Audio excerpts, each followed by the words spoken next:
mon lieu de prière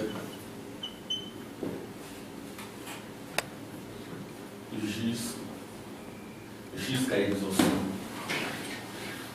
Je ne vais pas beaucoup parler, jusqu'à exaucement. Donc, c'est Queensmill.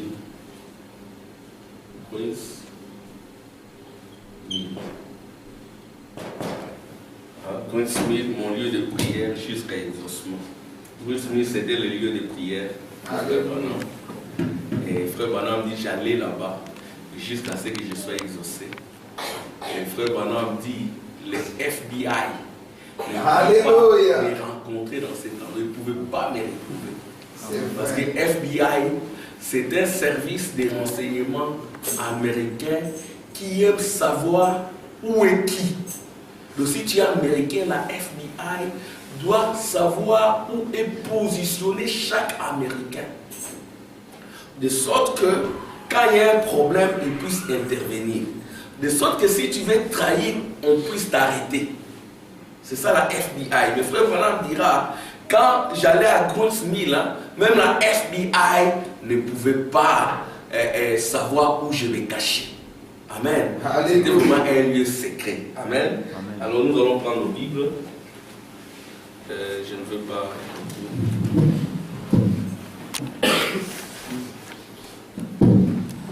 Certains mercredis, on ne va pas enregistrer. Nous allons vraiment beaucoup prier certains mercredis. Mais il n'y aura pas de longues exhortations. Il y aura juste de petites exhortations pour qu'on entre dans la prière. Nous prenons dans Luc 22.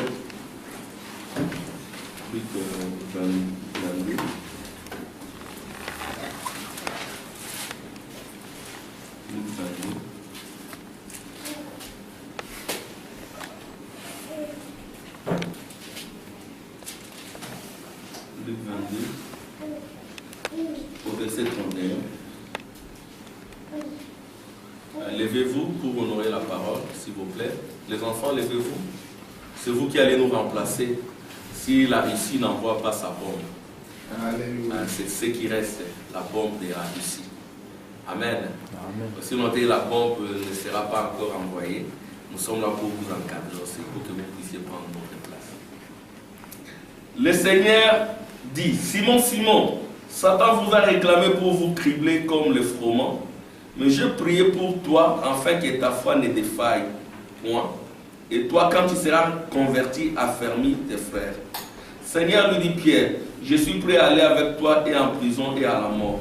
Et Jésus dit, Pierre, je te l'ai dit, le coq ne chantera pas aujourd'hui, que tu n'aies nié 3 fois de me connaître. Je vais au 39. Après être sorti, il alla selon sa coutume à la montagne des Oliviers. Ses disciples les suivirent. Lorsqu'il fut arrivé dans ce lieu, il leur dit, priez afin que vous ne tombiez pas en tentation. Puis il s'éloigna d'eux à la distance d'environ un jet de pierre. Et s'étant mis à genoux, il pria, disant, Père, si tu voulais éloigner de moi cette coupe, toutefois que ma volonté ne se fasse pas, mais la tienne. Alors un ange lui apparut du ciel pour le fortifier.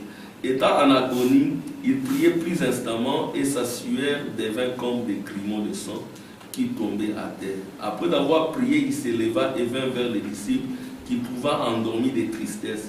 Et il leur dit, pourquoi dormez-vous? Levez-vous et priez afin que vous ne tombiez pas en tentation. Seigneur, merci pour les prophètes William Branham. Alléluia. Merci Seigneur pour l'esprit de prière. Nous te demandons Seigneur d'insérer cela dans chaque cœur, dans chaque maison, dans chaque foyer, dans chaque frère Seigneur. Parce que nous nous répentons d'avoir beaucoup négligé la prière. Pardonne-nous et remplis-nous Seigneur de l'esprit de prière, de consécration, de la parole et de l'onction. Au nom de Jésus. Amen. Amen. Que le Seigneur vous bénisse. Comme j'ai eu à le dire, je ne vais pas vraiment beaucoup parler. Frère Branham, il aimait beaucoup aller à Queensmill. C'était son endroit préféré. Je vais lire dans ce que le prophète a dit. Dans le commandement est venu à moi. Et Frère Branham dit au paragraphe 117, 2 ans plus tard, après que j'ai perdu ma femme et tout, j'étais à Brunsmill, à ma petite retraite là-bas. J'ai prié. Il y avait 2 ou 3 jours que j'étais là-bas dans ma caverne. Amen. Le frère Branham était là 2 ou 3 jours. Parce que souvent nous voyons frère Branham nous la pression. Amen. Mais nous oublions le fond, ce qui s'est caché derrière frère Branham. Amen. Le frère Branham c'était quelqu'un qui travaillait beaucoup pour son âme. Alléluia. Amen. Et frère Branham, il est aujourd'hui l'exemple du Fils de Dieu pour l'exercice de la divinité. Vous voyez, c'est vraiment les reflets, je peux même dire les types, en fait l'accomplissement du type de Jésus. Amen. Parce que frère Branham dit que Jésus était l'épouse, Jésus c'était un exemple de la divinité, et frère Branham c'est aussi un exemple de la divinité pour chacun de nous. Amen. Et frère Branham dit ceci: 2 ans plus tard, après que j'ai perdu ma femme et tout, j'étais à Brunsmill, à ma petite retraite là-bas, je priais. Il y avait 2 ou 3 jours que j'étais là-bas dans ma caverne. 2 jours. Je suis sorti pour prendre un peu l'air, une bouffée d'air, et quand je suis sorti, ma Bible était posée là, au bout d'un tronc d'arbre, près de l'entrée. Le vent avait renversé un vieil arbre fourchi. Or, il y avait une fourche qui montait comme ceci, et l'arbre était couché. Je m'asseyais à califourchon sur ce tronc, et je m'étendais là la nuit, les yeux fixés sur le ciel, comme ça, ma main placée comme ceci, et parfois je m'endormais étendu là sur le tronc comme ça, en train de prier. Vous voyez, donc parfois il s'endormait comme ça. Amen. Il peut vous arriver de vous endormir comme ça, en train de prier. Amen. Frère Branham le faisait. Et comme il a dit, vous endormez la main sous la tête, en train de prier. Amen. Et frère Branham il dit, je m'endormais étendu là sur le tronc, comme ça, en train de prier. J'ai resté là-bas plusieurs jours. Vous dites Amen? Amen. J'ai resté là-bas plusieurs jours. Je me souviens quand on venait de croire, chacun avait aussi son Brunsmill. Amen. Il allait quelque part là, alléluia, pour se consacrer. Faites des Brunsmill dans vos coins de la maison. Alléluia. Amen. Des endroits où vous pouvez vous consacrer.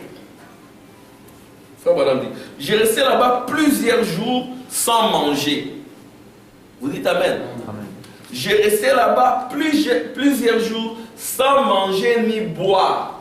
J'étais là à prier simplement. C'est ainsi que quand il sort de Brunsmill et il se tient devant un public, rien ne peut résister. Amen. Parce qu'il sort de la consécration. Il dit, j'ai resté là-bas plusieurs jours sans manger ni boire. J'étais là à prier simplement. Et j'étais sorti de la caverne pour prendre l'air. Amen. Écoutez ce qu'il dit encore. Frère Branham dit, paragraphe 134. Il dit ceci. Et puis tout au long de ma vie, je voyais cela. Je voyais cette chose-là s'émouvoir. Je voyais ces visions, ces choses qui arrivaient. Alors un peu plus tard, je me faisais tellement de soucis à cause de cela. Et tout le monde qui me disait que c'était quelque chose de mauvais, je suis parti pour mon endroit préféré, là où j'ai toujours prié jusqu'à exaucement. Amen. Donc frère Branham, il pouvait aller à cet endroit-là, priant jusqu'à être exaucé. Et un jour, il pouvait dire à sa femme, je m'en vais. Si je ne reviens pas dans 5 jours, dis à mon chef de service de chercher quelqu'un d'autre. Je m'en vais, je ne reviendrai pas jusqu'à ce que j'aie la solution. Si tu vois que je ne reviens pas pendant autant de temps, tu peux même te remarier. Qui peut faire une telle déclaration? Hein? Il dit ça à sa femme. Je m'en vais jusqu'à ce que je trouve une solution.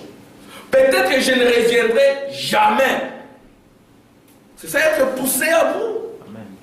Frère Branham a prêché nous sommes très contents, nous sommes très bénis, mais derrière cela, il y avait toute une vie cachée. Amen. Et cette vie cachée-là, c'était une grâce. Amen. C'était toute une grâce. Et souvent, nous avons négligé cette vie cachée. Nous sommes des chrétiens sans une vie cachée, sans une vie de prière, sans une vie de consécration. Pourtant, les exemples nous ont été donnés par Jésus. Amen. Il priait instamment jusqu'à ce que sa sueur s'est transformée en grumeaux de sang. Et les Américains connaissent cela. Amen. Nous avons lu les cas de Billy Graham, le grand prédicateur. Hein, Max? Billy Graham, le grand prédicateur. Comment 10 minutes avant la prière, parce que les prédicateurs nous sont souvent embrouillés, hein, avant de monter du haut de la chaire, quelque chose peut se passer. C'est comme une fois, je préparais la prédication, la diarrhée commence. Hein, excusez-moi, hein, la diarrhée commence. Là, c'était à la maison, je n'étais pas encore venu ici, la diarrhée commence. Et mon épouse commence à trembler. Mais tu vas aller comment? Tu vas aller comment? Tu vas aller comment? La diarrhée commence. Donc tout le temps tu vas, tout le temps. Comment tu vas faire? Je dis à mon épouse, on va aller. Et jusqu'à je pris la décision de partir, la diarrhée s'est arrêtée. Amen. Nous avons donné les cas de ces prédicateurs-là, il était en train de prêcher, elle les a entrés dans son pantalon. Vous voyez? Et nous avons donné les cas de Billy Graham ici. Il était en train il devait aller prêcher, il prêchait avec une dent, mais à un moment donné, cette dent-là s'est perdue. Amen. Alors comment Billy Graham s'est agenouillé, il a prié et la sueur est sortie. C'est pour dire que la prière c'est un exercice. Amen. Vous devez prier. La prière démolit la lourdeur. La lourdeur c'est l'enfer. Parce que frère madame dit que avant que Jésus ne verse son sang, au-dessus de nous il y avait des latitudes de lourdeur, de l'obscurité. Et nos prières ne pouvaient pas percer, monter. Et quand Jésus est venu là verser son sang, ça démolit la lassitude, la lourdeur et toutes ces choses-là. Amen. Écoutez, c'est frère, j'avais lu ça le dimanche. C'est question-réponse sur les Hébreux. Madame Billy Graham a raconté une anecdote à propos de son mari. La fois où elle avait vu le plus énervé. C'était à cause d'une dent de devant manquante. Il avait perdu juste avant une émission de télévision. Il ne pouvait pas. Elle faisait partie d'une prothèse dentaire avec des molaires. Et quand il parlait, il émettait un sifflement à travers sa dent. Elle a dit que 10 minutes avant l'émission de télévision, il était à genoux en sueur. Il priait et finalement on l'a retrouvé. Amen. Amen.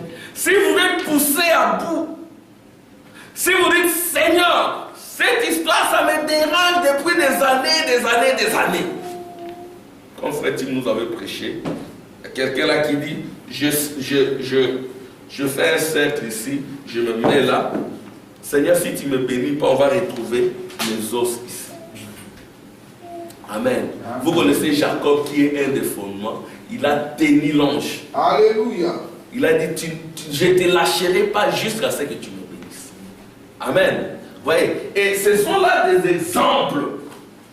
Ce sont là des exemples pour chacun de nous. Parce que l'enfer n'aime pas les réunions de prière. Amen. Ce n'est pas moi qui l'ai dit. C'est la dernière prédication. Frère Branham, quand il a prêché la prédication, lorsqu'il était invité par les pentecôtistes, il a prêché là-bas. Et il a prêché, il a dit, en enfer, il n'y a pas de fleurs. En enfer, il n'y a pas papa. En enfer, il n'y a pas maman. Et frère Branham dira, en enfer, il n'y a pas de réunion de prière. Alléluia. Et l'enfer est sur terre. Si vous voulez que votre église se transforme en enfer, mettez dehors les réunions. Allez, bye, bye. Ouais. Chacun deviendra un serpent. Amen. Amen. Avec des pics derrière. Et les gens vont s'entrepiquer. C'est comme ça que les églises deviennent des enfers. Et c'est comme cela que nos églises sont devenues des enfers. Il n'y a plus d'esprit paisible. Il n'y a plus d'humilité. Il n'y a plus de gentillesse. Pourquoi? Parce que les gens sont devenus des épiques. Il y a des épines. Il n'y a plus d'arrosage. La prière nous permet de nous mettre dans la présence de Dieu et de nous briser pour que nous puissions être bienveillants, gentils et humbles. C'est la prière qui nous démolit. Écoutez ce que Frère Bonham dit. Frère Bonham dit ceci. Il dit, c'est par là que je termine. Il dit, il m'arrive souvent de prendre 3 petits mots. C'est comment l'ange vient à moi et sa commission. Page 17. Paragraphe 81. Il dit, alors là, je me suis mis à prêcher. Et j'ai pris un texte, je n'oublierai jamais. Dans les séjours des morts, l'homme riche leva les yeux, parce que le séjour des morts est sur la terre. Amen. La tombe et les Hades viennent sur la terre. C'est le diable, son nom s'appelle la mort. Amen. C'est l'aigle qui doit les combattre. Et l'aigle, c'est le fils de l'homme. Et la victoire, c'est quand ton âme est enlevée. Amen. Yes. Ton âme, quand elle est enlevée dans ces mystères, en tout cas, la mort ne peut pas te démolir. Écoutez ce frère, madame Didi. Alors, je me suis mis à prêcher et j'ai pris un texte. Je ne l'oublierai jamais. Dans les séjours des morts, l'homme riche leva les yeux et alors il pleura. Il m'arrive souvent de prendre 3 petits mots comme ça, comme sujet de prédication. Venez voir un homme. Crois-tu cela? Ou alors il pleura. J'ai répété constamment. Il n'y a pas de fleurs dans les séjours des morts. Et il pleura. Il n'y a pas de réunion de prière dans les séjours des morts. Alors il pleura. Amen. Il n'y a pas de réunion de prière dans les séjours de mort. Et le séjour de mort n'est pas une représentation des témoins de Jéhovah. Le séjour de mort, c'est quand vous excluez le Fils de l'homme, l'esprit de l'aigle, l'esprit de la profondeur, l'esprit prophétique. Vous tombez dans le séjour de mort. Et le séjour de mort, c'est l'Odyssée. C'est l'esprit de l'Odyssée. Les gens sont empesés, lourds, dans les ténèbres. Amen. Et puis ils mettent dehors les réunions de prière, c'est le séjour des morts. Amen. Puissions-nous ramener les réunions de prière dans nos cœurs. Ramener les réunions de prière dans nos maisons. Vous vous tenez là la main, papa, maman, vous faites un cercle indien, autour du feu vous priez, vous chantez. Amen. Avant de dormir, vous faites un cercle, vous priez. Quand vous vous levez à 2h, 3h du matin, c'est l'ange qui vous fait réveiller pour vous mettre à genoux et prier. Amen. Amen. Que Dieu vous bénisse. Amen.